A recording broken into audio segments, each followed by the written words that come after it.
Modern drummer, I'm David Frangioni. Welcome to this very special rundown. We're here with Felix Lehrmann. He is out with Steve Hackett. He's on the scene. He's actually been a professional drummer his entire life. But today we're going to introduce you to him as he returns to the US. He hasn't been here in over 10 years, and he's on a big stage with an iconic artist, Steve Hackett. Felix Lehrmann, come on up. Yeah. Thanks for having me. Man, what it's a great to see you. Great pleasure. Oh, the pleasure's all ours. Raised in Berlin. Right. You spent your entire life there, basically, most of it. Yes. And what's the music scene like in Berlin? Oh, it's very diverse, which is a good thing.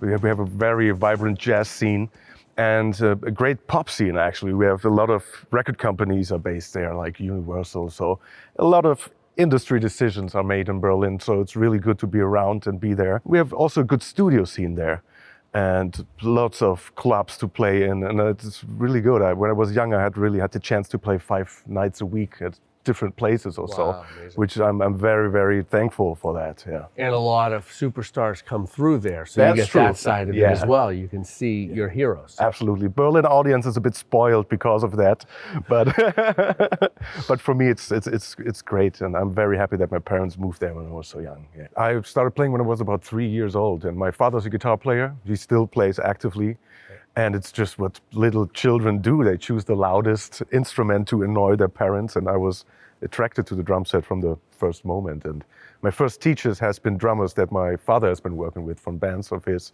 I also had a scholarship for Berkeley, actually, and I'm like professional since I'm 16. So really, I still had to go to school, and my mother was good friends with our doctor at home, so she wrote me letters that I'm sick, and were allowed to go to on tours, actually, more or less. That young. That young, yeah. I started really early, and yeah, for the last 20 years, I've been playing with the #1 female singer in Germany. Her name is Sarah Connor, and I play with Till Brunner, who's a fantastic trumpeter, the main jazz guy, actually.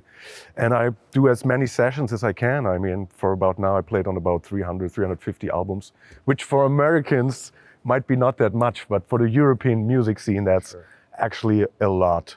So playing a lot of hip hop stuff, also pop stuff. In Germany? In Germany and in Europe, yeah. And I also play with from Switzerland, a pop girl, her name is Beatrice Egli. She's the best-selling artist in Switzerland. So I'm doing as much as I can in Europe. Love it. And yeah, the prog has always been actually a passion of mine. I loved to listen to that music, but it had never a real name to me. It was just music as it doesn't have this Well, what inspired you, though? When you were a kid and you were, who inspired you? I saw Dennis Chambers when I was 11 for the first time, and that changed everything. And then a year after that, I saw Joe Zawinul with Paco Seri on the drum kit.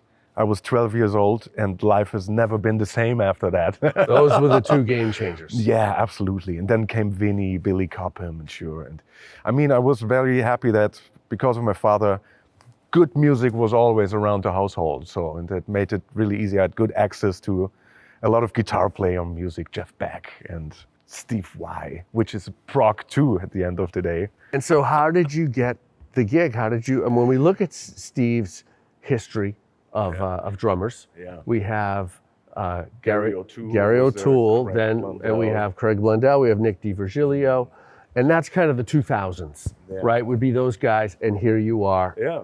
As completing the quartet of drummers in the 2000s. So how did you end up with the gig? I was working with the bass player of Steve, Jonas Reingold. He has the gig for about 10 years now. And I mentioned the Flower Kings before, a Swedish prog band I played in, and we've been in that band together. And he just hooked me up. I mean, I think Craig is busy with Steven Wilson now playing. Okay. And so the seat was more or less free, and he asked me to do it. And I didn't hesitate a second. Of course. And left more or less everything else behind in Germany and said just, okay, let's do it now. Steve is in very good shape, still plays fantastic every night. So I didn't hesitate a second, and here we are. So was it, you got referred by a bandmate essentially. Yeah. So it was kind of yours to lose, would that be fair? The first time you played with Steve? Yeah, I mean, we met before at gigs in London. He showed up in backstages, but I think first time we really played together was on the first rehearsal when I already confirmed the tour. So he was really brave to. Wow. Yeah. Okay, he trusted. Yeah. But we had like 5 days of rehearsal, and after the third day, he took me to the side and said, "Do you really need the other 2 days? I don't want to ask in front of the other guys, but it feels really good. We don't have to do that." And it was actually the biggest compliment he could give me. So it was good, and it feels really good. And the band is on fire. What a great gig to have, man. Yeah, it really is. So congratulations. Thank you. And congratulations on coming back to the States. And you have a pair of drumsticks that I've never seen that brand before, so we're going to get to that. Okay. So guys, here we go, Around the Kit with Felix Lehrmann.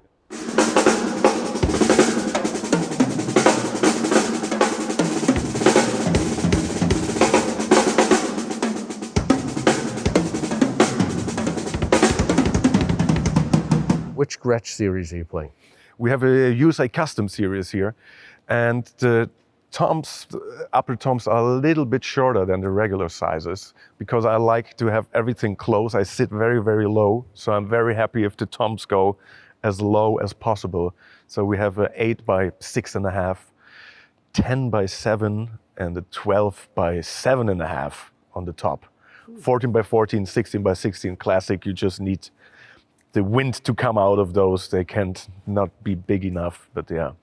And it's And what's the shell type? It's USA Custom. What is it? Maple Popular, I think. That's what it is. Yeah.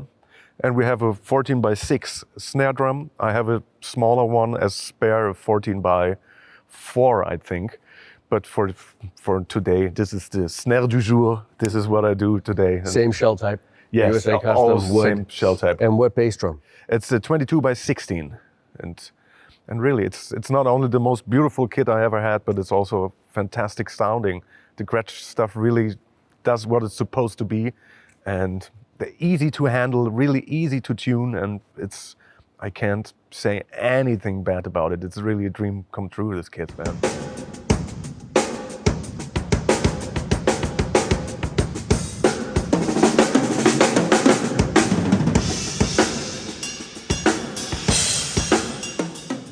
Finish. It's very beautiful, like a purple sparkle almost. It's called Mystic Blue. Mystic Blue. Wow, it looks purple in the lights. Yeah, it's in every venue it looks a little different. Yeah, I love that. I was a bit afraid that it might look too much like the Vinnie Colaiuta blue finish, but I was really happy that it's more on the purple side, so Mystic Blue. And painted or wrapped? Painted, yeah. Gloss, yeah. And you're using Gibraltar hardware. With a rack system, very clean. Yes. You don't see really any stands. How long have you been using Gibraltar, and what do you like about it? I'll use it for about 10 years or so, but I mainly use it when I don't have to set up on my own. When you have a road crew, yes. the Gibraltar's the way to go. I would never take it to local gigs in Germany or whatever, but Gibraltar is the industry standard. You can't argue.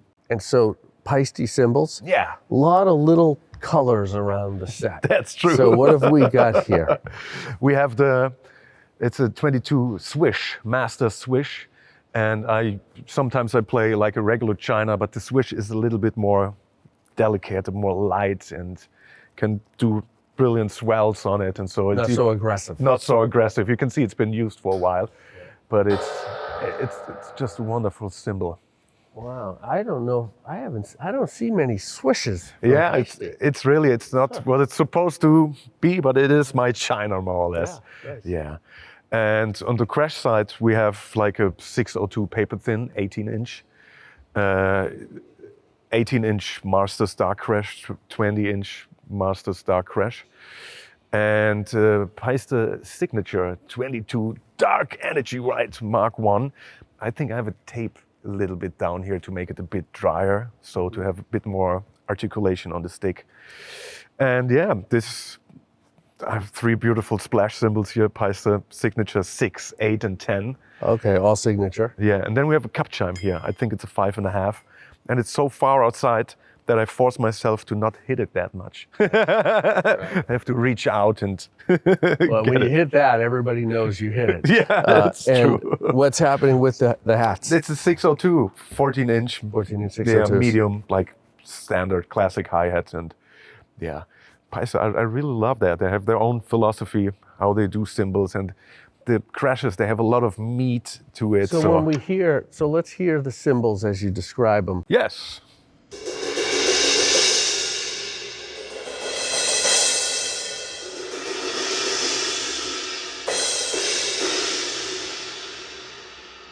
Yeah, 3 totally different tones, whatever you need from high to low. Absolutely, but they fit great together, I think. Yeah, I have the splashes here, my favorite, right above the hi-hat, so I can do a lot of action here.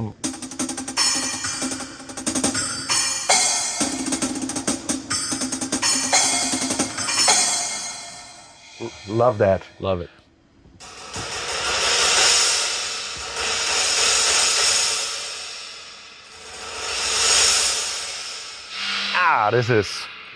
There's a lot of power. Yeah, There's a little cup chime here.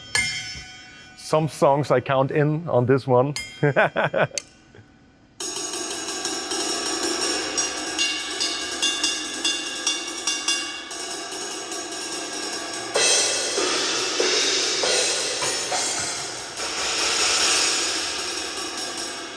That dark ride. Now this ride is dry. Yeah. Zildjian, you remember Zildjian used to make a ride called the Earth Ride? Yeah, I remember that. It was really big. Yeah, and Dennis Chambers used to play it for a long time. And it looked like an alien ride. Yeah.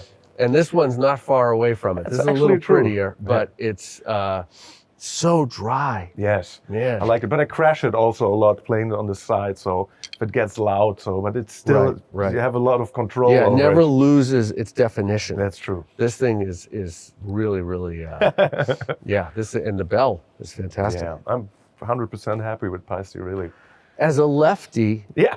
how has that affected your drumming, being a lefty? Oh, this, only painful thing is about if you want to join a jam session, it's like, oh, can you give me 5 minutes to just switch it over? Or do you try it righty at that point? Be ambidextrous at that point? I had a teacher when I was about 12 years old or 13, and he was just too lazy to change it over for one teacher at a time, and he tried to make me play on a right-handed set. But at the age of 12, 13, I was already so full of myself. I thought, I'm so good, I can't start from scratch again. So it was natural like this. My father is left-handed too, but he plays guitar the right-handed side. And growing up in the eastern part of Germany, he was not allowed to write with his left hand. So he was writing with his right hand, and he's actually the only one that can decipher his handwriting.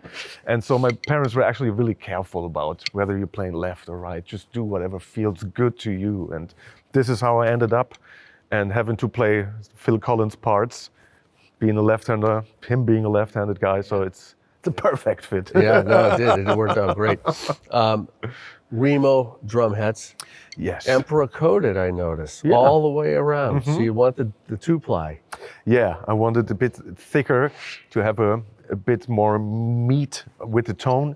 I have clear ambassadors on the button, and they just last a little longer. That's another good thing. How often do you change them on this tour? On the toms, actually, we keep them on for like 5, 6, 7 gigs, and we maybe change the snare head every second gig or so. Okay. I'm really a nerd. I like it like a fresh drum head gives me a good time. The same with a fresh pair of drumsticks also gives me a good time.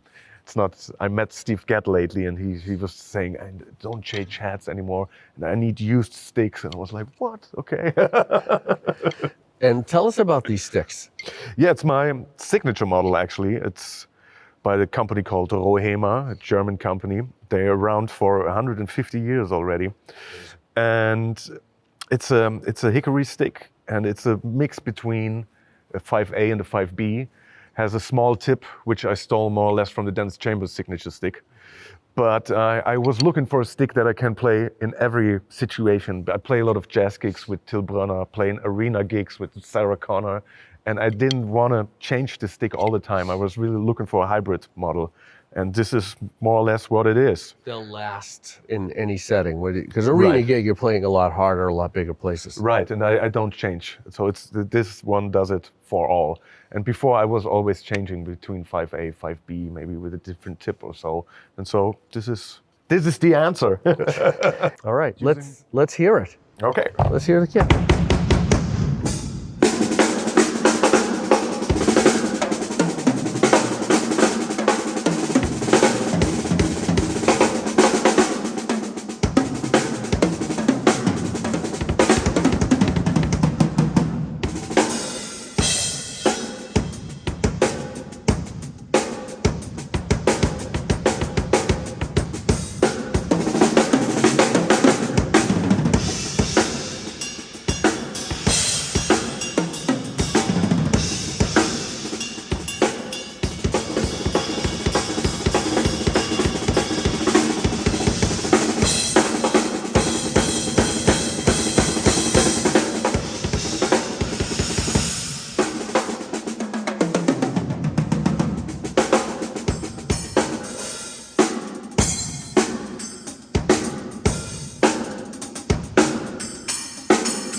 Yeah. Felix Lehrmann. Man, thanks for having me. Guys, don't forget to hit the subscribe button down below. You're the best part of Modern Drummer. We love you guys. He's Felix Lehrmann. I'm David Frangioni. Check out Felix on tour with Steve Hackett all through the US this year and next. And we'll see you guys again soon. Thank you so much.